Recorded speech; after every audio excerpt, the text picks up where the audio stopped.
केंद्र सरकारने शेतकरी व सर्वसामान्यांच्या हिताचा विचार करून सादर केलेल्या अर्थसंकल्पाचं स्वागत करताना संपर्कमंत्री प्राचार्य अशोक उईके यांनी यवतमाळमध्ये टेक्स्टाईल पार्क उभारण्याची घोषणा केली। हा प्रकल्प राज्य सरकारच्या सहाय्याने राबवला जाईल। उईके म्हणाले, वर्धा यवतमाळ नांदेड रेल्वे प्रकल्पाला गती देण्यासाठी ते मुख्यमंत्र्यांशी चर्चा करणार आहेत। जिल्ह्याच्या विकासासाठी उद्योग, रोजगार व व्यवसाय वाढवण्याचं नियोजनही ते मुख्यमंत्र्यांसमोर मांडणार असल्याचं त्यांनी नमूद केलं। दरम्यान केंद्रीय अर्थसंकल्प सर्वसामान्यांच्या हिताचा असल्याचं मंत्री अशोक उईके यांनी सांगितलं। आणि ही गोइंग ऑन प्रोसेस आहे, त्यामुळे प्रत्येक वर्षी टप्प्याटप्प्याने काम सुरू आहे।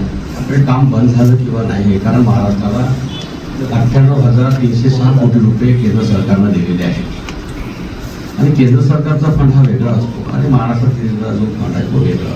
त्यामुळे निश्चितच गती मिळेल याची कुठल्या प्रकारची शंका नाही।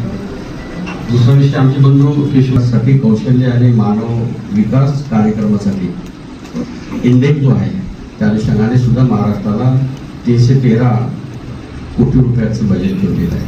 बाबीची नोंद घेण्यात आलेली आहे आणि निश्चितच आपल्या माध्यमातून आपल्या सहकार्याच्या माध्यमातून हा अर्थसंकल्प जो आहे देशाच्या हिताचा, महाराष्ट्राच्या हिताचा, आपल्या जिल्ह्याचा हिताचा जो आहे निश्चितच आपल्या लोकप्रिय वृत्तपत्रात